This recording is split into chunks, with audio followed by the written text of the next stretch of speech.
মুসলিমরা একটা সংকটের মধ্যে রয়েছে। আর এই গত 1 বছরে এটা বেশ স্পষ্টভাবেই প্রমাণিত হয়েছে যে যদিও আমাদের সংখ্যা পৃথিবীর মোট জনসংখ্যার 20%-এরও বেশি, গণহত্যা বন্ধের জন্য আমাদের সকলের সম্মিলিত কান্না এবং চিৎকার বাস্তবিক অর্থে কিছুই করেনি। বাস্তবিক অর্থে এটা কিছুই করেনি। আর আমরা সকলেই জানি যে যা ঘটছে তার জন্য অমুসলিমরা যখন উদ্বিগ্ন হয়ে পড়েছে, তখনই এটা গুরুত্বপূর্ণ বিষয়ে পরিণত হয়েছে। পৃথিবী এটাকে অধিক গুরুত্বপূর্ণ হিসেবে গ্রহণ করা শুরু করেছে এজন্য না যে মুসলিমরা বলেছে নিরাপরাধ বেসামরিক মানুষদের হত্যা করা অনুচিত, হাসপাতালগুলোতে বোমা নিক্ষেপ করা অনুচিত, স্কুলে বোমা নিক্ষেপ করা অনুচিত, নিরাপরাধ মানুষকে কারাগারে রাখা অনুচিত। এটা এই জন্য গুরুত্ব পায়নি যে মুসলিমরা এটা বলেছে, কারণ মুসলিমরা এটা বলে আসছে আরো 70 বছর ধরে। বরং এটা এজন্য ঘটেছে কোনো এক শ্বেতাঙ্গ তরুণী টিকটকে কান্না জড়িত কণ্ঠে বলেছে, আমি বিশ্বাস করতে পারছি না কি ঘটে যাচ্ছে। কয়েক মিলিয়ন মানুষ এটা দেখল, আর এখন এটা গুরুত্বপূর্ণ বিষয়ে পরিণত হয়ে গেল। এখন পৃথিবী বলছে যে হ্যাঁ, এটা আসলে একটা সংকট। জানেন এটা কি প্রমাণ করছে? এটা প্রমাণ করছে যে আমরা যত উচ্চস্বরেই চিৎকার করি না কেন, কেউই তা শুনছে না, কেউই গুরুত্ব দিচ্ছে না। জানেন কখন মানুষ গুরুত্ব দেয় না? যখন আপনার কোনো ক্ষমতা থাকে না, তখনই মানুষ গুরুত্ব দেয় না। যখন আপনার কাছে ক্ষমতা থাকে, তখন আপনি একটা কথা বলেন আর গোটা পৃথিবীতে কম্পন শুরু হয়। যখন আপনার ক্ষমতা না থাকে, যত জোরে সম্ভব আপনি চিৎকার করতে পারেন, কিন্তু এতে কোনো পরিবর্তন আসে না। এতে কোনো পরিবর্তন আসে না। কখনো কখনো আপনার যখন ক্ষমতা থাকে, আপনার মুখ খোলারও প্রয়োজন হয় না, আপনা আপনি কাজ হয়ে যায়। কোনো কোনো মানুষের ক্ষমতা রয়েছে তার পরিবারের মাঝে, আর জানেন সেটা কিভাবে বোঝা যায়? যখন সে হেঁটে যায়, সকলের আচরণের ধরন পাল্টে যায়। তাকে কণ্ঠস্বর উঁচু করতে হয় না, তাকে চিৎকার চেঁচামেচি করতে হয় না, তাকে কাউকে আঘাত করতে হয় না, কারণ ইতিমধ্যেই তার ক্ষমতা রয়েছে। তো এটা আমাদেরকে উপলব্ধি করায়, আর এটা স্বাচ্ছন্দ্য দানকারী অনুভূতি না। মুসলিমরা ফিলিস্তিনের এই পরিস্থিতির মধ্য দিয়ে নিজেদের সম্পর্কে একটা বিষয় উপলব্ধি করতে পেরেছে। আমাদেরকে আয়নার দিকে তাকিয়ে উপলব্ধি করতে হবে যে কতটা ক্ষমতাহীন আমরা হয়ে গেছি। এটা কুৎসিত একটা বিষয়। ক্ষমতাহীন বোধ করাটা একটা কুৎসিত বিষয়। বিশেষ করে পুরুষ মানুষেরা বিষয়টা লক্ষ্য করুন। যখন আপনি কাজ খুঁজে পান না, যখন আপনি কাজ পেতে সক্ষম না, যখন আপনি নিজ পরিবারের ব্যয় বহন করতে সক্ষম না হন, যখন আপনি এমনকি নিজের দায়িত্ব বহন করতে পারেন না, অন্য কাউকে আপনার দায়িত্ব বহন করতে হয়, আপনি কি বুঝতে পারছেন সেটা কতটা লজ্জাজনক? যখন আপনাকে কারো থেকে টাকা ধার করতে হয়, যখন আপনি নিজে চাকরি খুঁজে পান না, যখন আপনার বোন চাকরি করেন আর তিনি আপনার খরচ প্রদান করেন, সেটা আপনার জন্য কতটা লজ্জাজনক এবং অপুরুষোচিত। কারণ ইজ্জুর রজুল ইস্তিগনাউহু আনিন নাস। একজন পুরুষের মর্যাদা হলো সে অন্য মানুষের মুখাপেক্ষী নয়। এটা পুরুষ মানুষের মর্যাদার অংশ।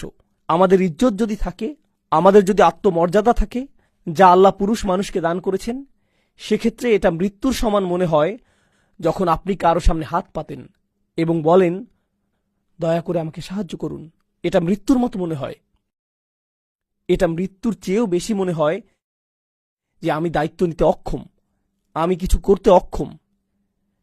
এখন উম্মাহ হিসেবে আমাদের অবস্থা চিন্তা করুন। যদিও ব্যক্তিগতভাবে আল্লাহ আমাদেরকে হালাল জীবিকা প্রদান করুন এবং সর্বদা আমাদের পরিবারের দায়িত্ব বহন করার এবং মর্যাদাপূর্ণ জীবনযাপন করার সক্ষমতা প্রদান করুন এবং আমাদের সকলকে রক্ষা করুন এমন অবস্থায় পতিত হওয়া থেকে যখন আমাদেরকে অন্য কারো কাছে ভিক্ষা চাইতে হবে, আমরা আল্লাহর কাছে তা থেকে সুরক্ষা প্রার্থনা করি। কিন্তু উম্মাহ হিসেবে আমাদের অবস্থা লক্ষ্য করুন।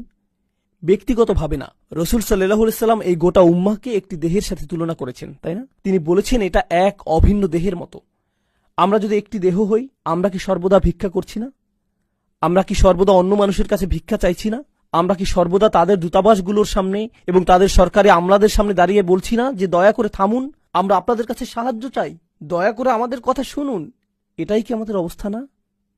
আর এটা বিশেষভাবে তরুণদেরকে খুবই ক্ষুব্ধ করে তোলে।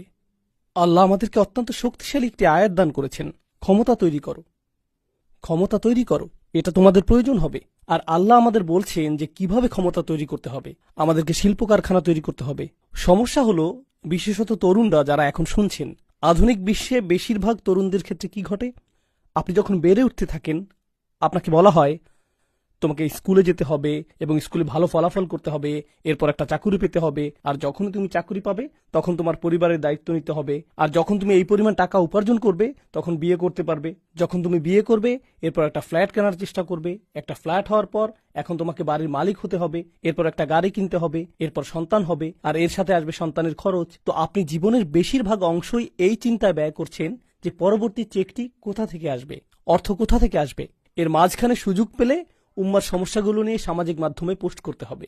কিন্তু বাস্তবিকভাবে বলতে গেলে যেহেতু আপনি আপনার ব্যক্তিগত জীবন নিয়ে এতটাই আচ্ছন্ন, তাই আপনি বড় কোনো চিন্তা করতে পারেননি, ফলে আপনার আসলে কোনো ক্ষমতাই অর্জিত হয়নি, অথবা আপনি ক্ষমতাহীন। এখন অন্য ক্ষেত্রগুলোতে কি ঘটে? এটা এমন এক বাস্তবতা, আমি চাই আপনারা এটা উপলব্ধি করুন। আল্লাহ পৃথিবী পরিচালনার জন্য একটা নিয়ম তৈরি করে দিয়েছেন, আর সেই নিয়ম সর্বদাই বিদ্যমান থাকবে। এমনকি রসুল সাল্লাল্লাহু আলাইহি সাল্লামের সময়েও এই নিয়ম বর্তমান ছিল। তো উদাহরণস্বরূপ হিজরতের সময়ের কথা, যা কিনা রসুল সাল্লাল্লাহু আলাইহি সাল্লামের সিরাতের বিস্ময়কর ঘটনাগুলোর একটি। হিজরতের সময় আল্লাহ আবু বকর রাদিয়াল্লাহু তাআলা আনহুর সহায়তার ব্যবস্থা করেছিলেন, আর আবু বকর রাদিয়াল্লাহু তাআলা আনহু হিজরতকে সফল করতে সক্ষম হয়েছিলেন কারণ তিনি উট ক্রয়ের জন্য অর্থ ব্যয় করেছিলেন, তিনি পথ প্রদর্শকের জন্য অর্থ ব্যয় করেছিলেন, তিনি ভ্রমণের জন্য ব্যয় করেছিলেন, তিনি ছিলেন সফল ব্যবসায়ী, আর হিজরতের সেই যাত্রাটিকে সহায়তা করার জন্য তিনি সেই সম্পদকে ব্যবহার করতে সক্ষম হয়েছিলেন। আবার রসুল সাল্লাল্লাহু আলাইহি সাল্লাম উপার্জনের উদ্দেশ্যে কাজ করা বন্ধ করে দিয়েছিলেন, তিনি নিজে উপার্জন করা বন্ধ করে দিয়েছিলেন, তিনি দিন রাত রাসূল হিসাবে দায়িত্ব পালন করেছিলেন। রাসূল হিসেবে কিভাবে আপনি দায়িত্ব পালন করতে পারবেন যখন আপনার কোনো উপার্জন নেই? খাবার কোথা থেকে আসবে? আর এটা সম্ভব হয়েছিল কারণ খাদিজা রাদিয়াল্লাহু তাআলা আনহার গোটা একটা ব্যবসা প্রতিষ্ঠান ছিল, যা রাসূল সাল্লাল্লাহু আলাইহি সাল্লামের কার্যক্রমের অর্থায়ন করে যাচ্ছিল। এরপর তিনি তার দায়িত্ব পালনে সক্ষম হয়েছিলেন। এমনকি পৃথিবীর ইতিহাসের সবচেয়ে মহৎ মিশনটি অর্থাৎ রাসূল সাল্লাল্লাহু আলাইহি সাল্লামের সিরাতের পেছনেও ব্যবসায়িক সহায়তা জড়িত ছিল, তাই না? তেমনটাই কি ঘটেনি? আর এখন কি ঘটে জানেন? এখন কি ঘটে? যখন আমরা বলি যে মুসলিমদেরকে শক্তিশালী ব্যবসায়িক সম্পর্ক তৈরি করতে হবে, মুসলিমদেরকে শক্তিশালী অর্থনীতি গড়ে তুলতে হবে, আস্তাগফিরুল্লাহ ভাই, অর্থনীতি তো দুনিয়া, আমাদেরকে আখিরাত নিয়ে চিন্তিত হওয়া উচিত। তো আল্লাহ যখন বলছেন যে অশ্বারোহী বাহিনী প্রস্তুত করো, আর এই কারণে কোনো ব্যক্তি কিছুটা অর্থ সংগ্রহ করেছে ঘোড়া কেনার জন্য, তখন আমরা বলছি আস্তাগফিরুল্লাহ ভাই, কেন আপনি অর্থ সংগ্রহ করেছেন? দুনিয়া নিয়ে চিন্তা করবেন না। তখন তার মুখে একটা চপটাঘাত দিয়ে আপনার বলা উচিত যে যান কোরআন পাঠ করুন গিয়ে। আল্লাহ আমাদেরকে ক্ষমতা সৃষ্টি করতে বলছেন, আর আপনি ক্ষমতা সৃষ্টি করতে পারবেন না কি সৃষ্টি ছাড়া? সম্পদ। আপনাকে সম্পদ সৃষ্টি করতে হবে।